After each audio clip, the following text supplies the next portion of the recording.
Давам думата на Марин Маринов, фирма Линцер Агротрейд. Сравнително нова фирма за българския пазар. Те първо открива търговско представителство. Надявам се да предоставят интересни продукти, които ще ви бъдат от полза при отглеждането на сургото и другите култури, които отглеждате.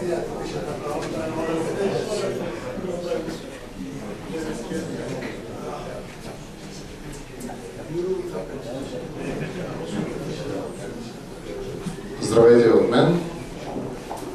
Аз се казвам Марин Марин от фирма Линцер Агротрейд. Повечето от вас не са я чули. Ние сме търговска фирма, която се занимава единствено и само с продажба на торове.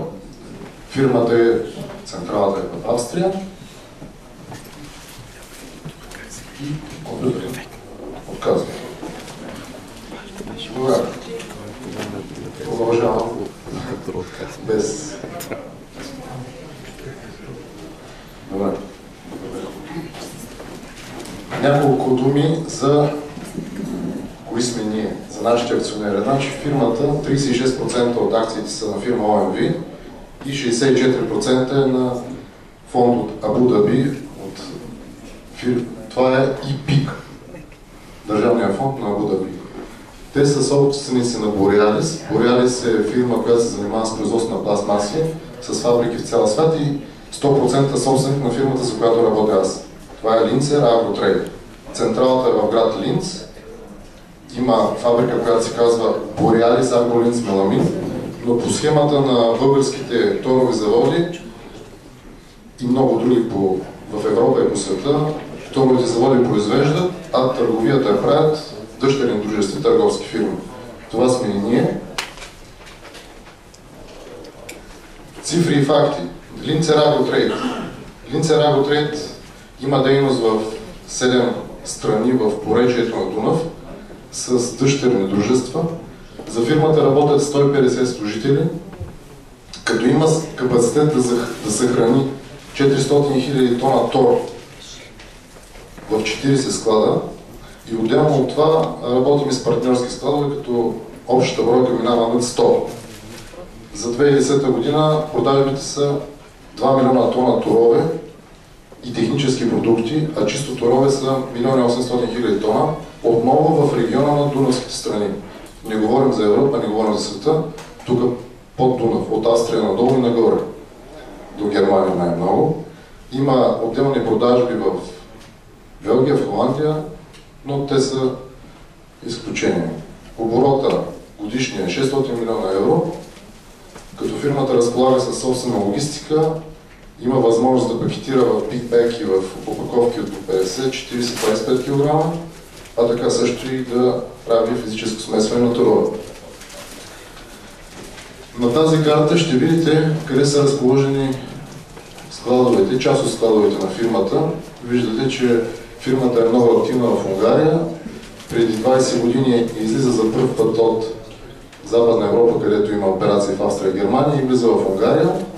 Преди 10 години в Чехия и Словакия, от 5 години са в Румъния и в Сърбия, като към момента в Румъния имат 5 склада. Предстои откриването на нов склад в Гюргево.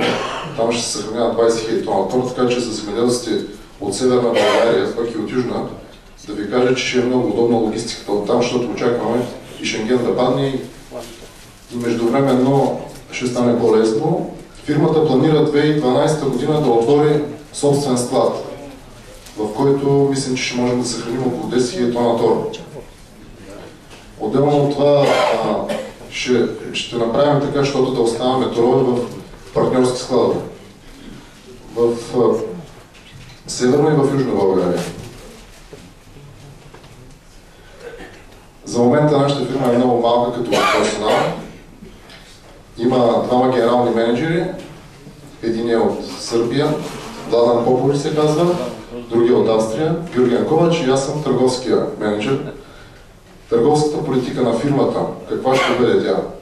Много интересно да ви кажа.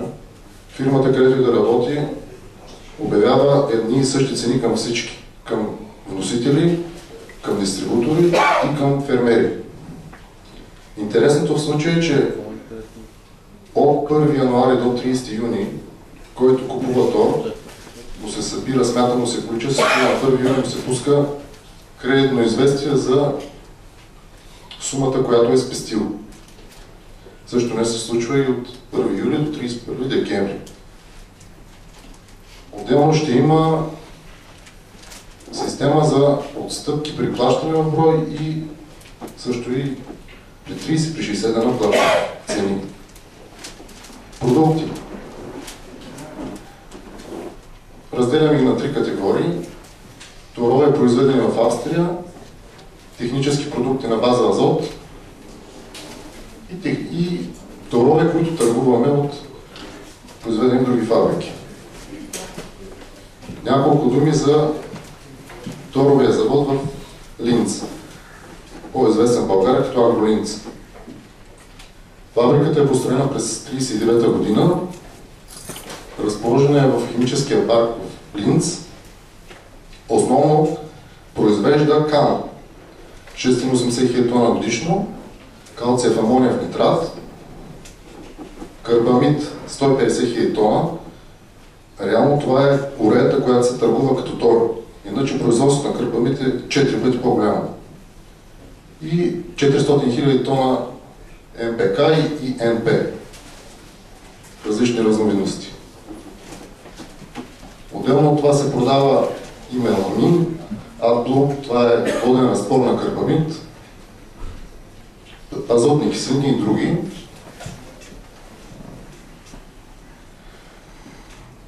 Цялото производство на фабриката в Австрия е 1 200 000 тона, а търговията е около 1 800 000 до 1 900 000 тона тор. Това налага закупуване на торове от други торови заводи от Хърватска, Румъния, Русия, Узбекистан, Грузия. И може да направите, защото каквото е необходимо за фермерите в България да бъде предложено. Важно условие е, че трябва да бъдат качествени продукти, които се предлагат. Основно предимство на фирмата е, понеже нашите собственици са фирми с доста сериозни финансови възможности, имат възможност да закупуват активно тор извън сезона, лятото, и имайки собствената логистична база и складове, могат да съхранят големи количества тор, така че в началото на кампанията да предложат атрактивни цени. Пример ви давам. Миналото лято за 2 месеца са предплатени, транспортирани и складирани само от Румъния, от Азомуреш и от Хърватия, от Кутина 200 000 тона тор. И са продадени в съседните нам страни. В последните години в България са продавани торове, основно наши торове, основно през Агрикола, Октопод, Тредексим и други, като на годишна база са около 10 000 тона тор австрийски. Защо купуваме торове от други фабрики? Защото фабриката в Линц не може да произведе всичко, което е необходимо. Амониев нитрат там не се произвежда. Също амофос, ДАП, ТСП, калиеви торове. Понякога, заради законодателството, не е възможно да се внесе тор от Евросъюза, както е в Сърбия и в Хърватска. Там все още има много държавни фабрики и държавата защитава техните си производители. Продуктова листа. Започваме с кана. Може да бъде предложен калциев амониев нитрат с произход Австрия, произход Румъния, произход Хърватска. Карбамид. За момента предлагаме само прил. На гранула до сега не сме предлагали. Тази година сигурно ще направят няколко корабчета с екипетска урея.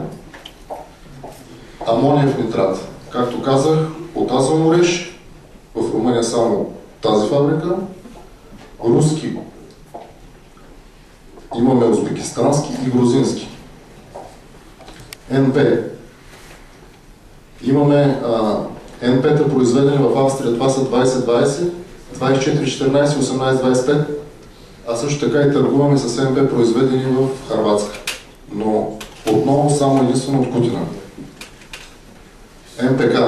Характерно за МПК-та, които тук ще ви прочита сега, че всички МПК-та са хлоридни.